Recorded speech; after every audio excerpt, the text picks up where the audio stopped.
Hola a todos, soy Camila Pérez Palacio, directora del Museo Oro del Perú y Armas del Mundo, y estoy muy contenta de participar en esta conferencia internacional y de tener la oportunidad de presentarles mi maravilloso legado. Muchas gracias.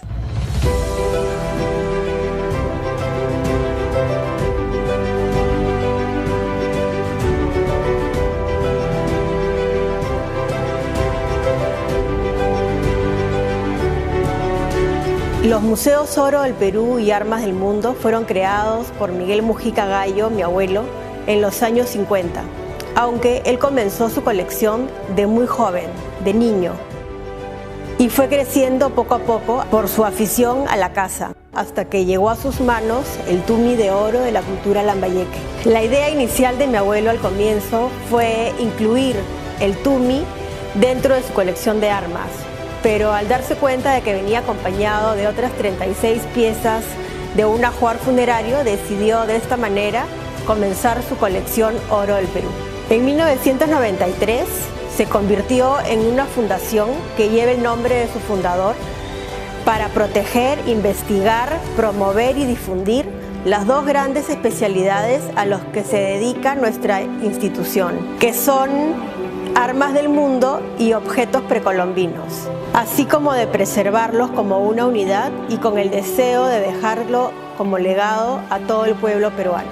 Actualmente la Fundación Miguel Mujica Gallo custodia más de 7.000 piezas de objetos precolombinos, incluyendo lítico, madera, metales, textiles y cerámicos correspondientes a diversas culturas prehispánicas peruanas, y alrededor de 20.000 piezas en el Museo Armas del Mundo.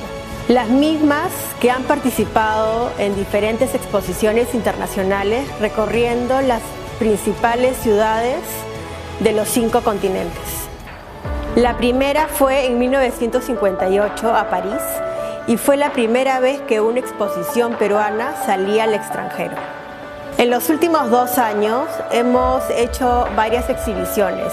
Una de ellas fue a San Petersburgo, donde fue considerada una de las mejores exhibiciones en el 2019.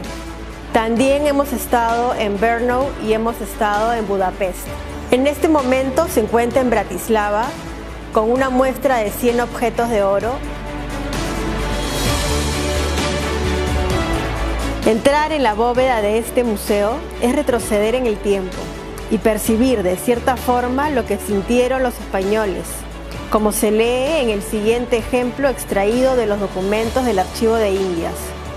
En el fastuoso templo de Coricancha, Cusco, había un disco de oro macizo del tamaño de una rueda de carro que representaba al dios Sol, ídolos de oro de tamaño natural con la figura humana y llamas de oro y plata también de tamaño natural, y numerosas planchas del mismo metal que cubrían todas las paredes del templo. Lamentablemente, todas las obras de orfebrería creadas por los antiguos peruanos, que fueron encontradas por los conquistadores y por los religiosos, fueron convertidas en barras de oro para adornar los palacios e iglesias a la usanza de esa época. Al pasar el tiempo y mucho después, se fueron encontrando joyas sepultadas que hasta el día de hoy se siguen excavando. Describir la función del oro y los metales en la historia del antiguo Perú es recordar un mundo de leyendas, mitos y afirmaciones de poder que van más allá de su función estética. Los metales ayudaron al hombre a desarrollar sus más íntimas habilidades técnicas y su visión por la belleza. El oro fue un elemento mágico en la historia de la mitología y la cosmovisión del mundo andino. Acompañó al antiguo peruano en la vida y en la muerte, y ayudó a forjar los más bellos relatos del origen de la casta y de las jerarquías.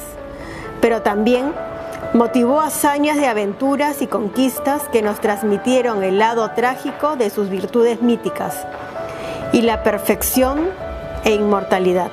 A través de diferentes objetos podemos ver la destreza del orfebre peruano que se pasea por las culturas prehispánicas, aunque diferenciándose entre sí.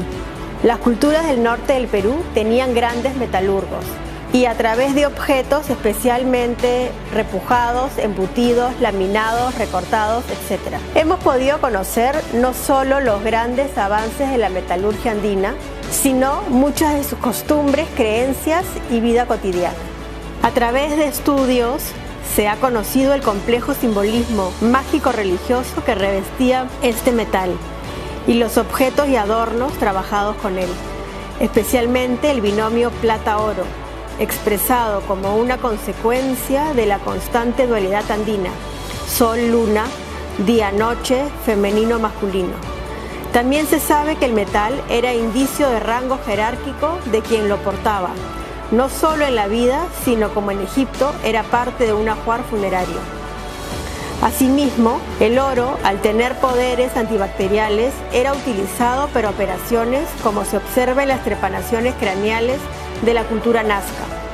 Gran parte de nuestra colección tiene piezas de la cultura lambayeque, pero también tenemos objetos de las culturas chimú, vicus, frías, moche, entre otras. La gran mayoría son de la costa norperuana. De ahí vinieron los incas, hijos del sol y la luna, que fundaron una gran cultura. El Museo Oro del Perú exhibe la mayor cantidad de piezas de metal prehispánicas en el Perú, las mismas que se encuentran reconocidas por el Ministerio de Cultura a través del Registro Nacional de Bienes. El tumi, símbolo del Museo de la Cultura Lambayeque, del 900 a 1200 después de Cristo, era un cuchillo ceremonial fabricado en diferentes metales, empleado por los antiguos peruanos, sobre todo de las culturas de la costa norte del Perú, para diferentes labores como cirugías, hasta el simbólico o religioso. Generalmente se puede ver a un ser sobrenatural de aspecto antropomorfo. Se utilizaron diferentes técnicas como repujado, laminado, cortado, entre otros. El museo tiene la colección más grande de tumis.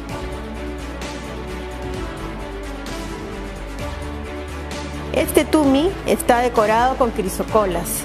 En una mano porta un cuchillo y en la otra un círculo. Los vasos ceremoniales utilizados en ceremonias rituales por los antiguos habitantes lambayeque que tenían la costumbre de brindar con los dioses, con los difuntos y sus ancestros. Fue una actividad muy extendida por las culturas de la costa norte. El doctor Shimada, en sus investigaciones en Batán Grande, descubrió varios fardos funerarios que entre sus manos tenían vasos ceremoniales. ¿Esto qué quiere decir? Que ellos brindaban con la divinidad.